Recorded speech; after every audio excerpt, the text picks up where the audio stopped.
যে স্ত্রী তার স্বামীর সাথে রাগ করলো, কি করলো? রাগ করলো তুচ্ছ বিষয় নিয়ে, সামান্য থেকে সামান্য বিষয় নিয়ে রাগ করে, কি করে না বলেন? হ্যাঁ, পাশের বাসার ভাবিকে দেখলাম কত সুন্দর একটা গয়না বানাইছে, তুমি আমারে কি দিলা? আছে না? এই আমার কথায় কি কষ্ট পাচ্ছেন?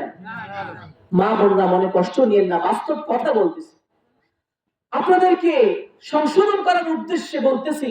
ফিরে আসেন,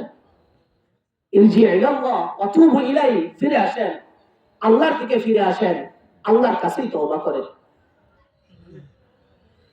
যে পাশের বাড়ির ভাবি অনেক দামি একটা শাড়ি পরলো, ওইটা দেখে আইসা ঘরের মধ্যে ভেজাল শুরু করে দেয়, আছে না নেই?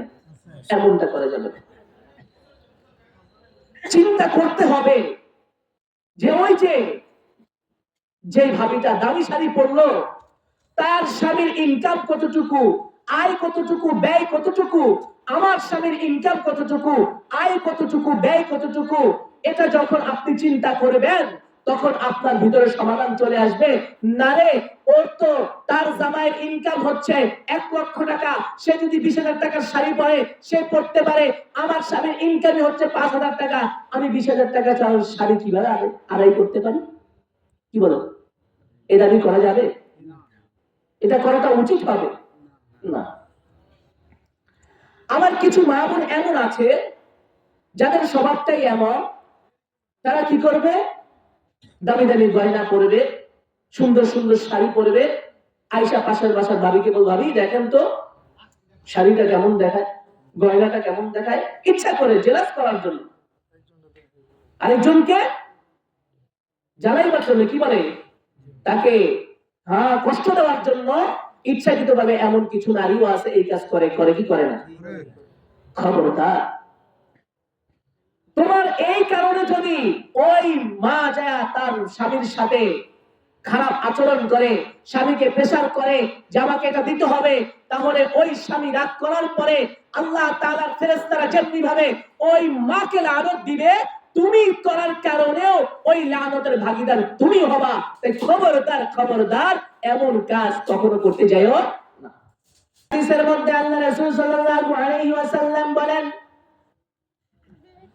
কোন স্বামী যদি তার স্ত্রীকে বিছানায় ডাকলো, কিন্তু ওই স্ত্রী স্বামীর সাথে রাগ করলো, স্বামীর সাথে রাগ করে স্বামীটাকে সাড়া দিল না, স্বামীর কথাকে ভ্রুক্ষেপ করলো না, স্বামী ডাকলো, ওই স্ত্রী একটু পানি দিয়ে যাও, বলে টেবিলের উপর পানি আছে, নিয়ে খাও, আছে না নাই? এমন বলে কি বলে না বলেন? স্বামী ডাকলো, স্ত্রী এক গ্লাস পানি দাও, টেবিলের উপরে পানি আছে, লয়ে খাইতে পারেন না, বলে কি বলে না বলেন? স্বামী ডাক দিল, স্ত্রীও আমার ওষুধটা একটু দিয়ে যাও, এক গ্লাস পানি দিয়ে যাও, একটু ওষুধ দিয়ে যাও। বলে সারাদিন কি করেন, ঘরের কাম করতে করতে আমি হয়রান, একটু বুঝি ওষুধটাও লয়ে খাইতে পারেন না, এমন আছে না নাই? স্বামী ডাকলো, স্বামীটাকে সারা দিল না, ব্যস্ত হয়ে গেছে। কি কাজে ব্যস্ত হয়েছে? ওই যে একটা শরীফ আছে না, দামি একটা শরীফ, ফেসবুক শরীফ, আছে না নাই? এই ফেসবুক শরীফের মধ্যে বৈশা বৈশা ফেসবুকের পূজা করতেছে, পূজা করতেছে। ওদিকে স্বামী ডাকতেছে, ওই স্ত্রী তোমাকে আমার প্রয়োজন, তুমি আমার কাছে আসো। ওই স্ত্রী আমাকে অমুকটা দাও, এক গ্লাস পানি দাও, আমার গামছাটা একটু আগায়া দাও, আমার ওষুধটা একটু আগায়া দাও। কিন্তু বলে না, না আমার সময় নাই, আমি ফেসবুক শরীফে ব্যস্ত আছি, আছে না নাই?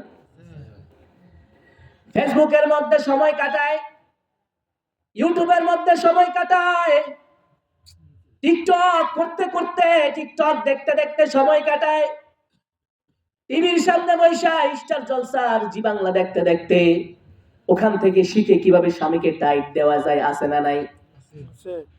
এই সিরিয়াল গুলোকে তৈরি করা হয় এভাবে যে কিভাবে সংসারের মধ্যে ভেজাল লাগাইতে পারে, কিভাবে স্বামী স্ত্রীর মধ্যে ফাটল ধরাইতে পারে, কিভাবে বউ শাশুড়ির মধ্যে একটা দ্বন্দ্ব লাগাই দিতে পারে, কিভাবে শাশুড়ি বউকে না দেখতে পারে, বউ যেন শাশুড়িকে না দেখতে পারে, এই বিষ কিভাবে ঢুকায় দিতে পারে, এই চ্যানেলগুলোর মূল কাজই হচ্ছে, দায়িত্ব হচ্ছে এইটা। ঠিক কি ঠিক না বলেন?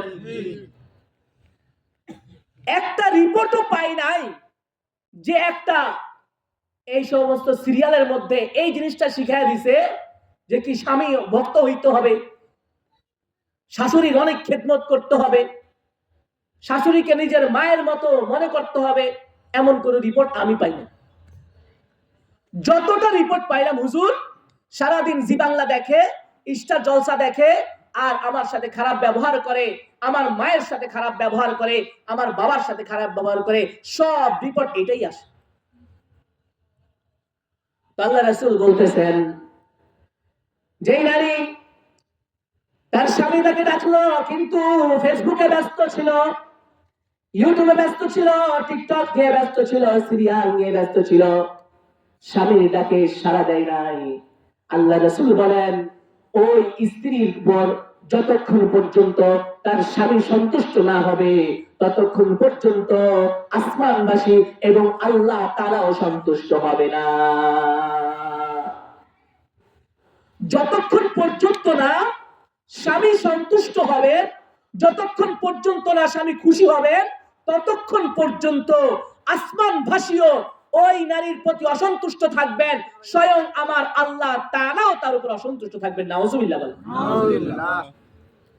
তাহলে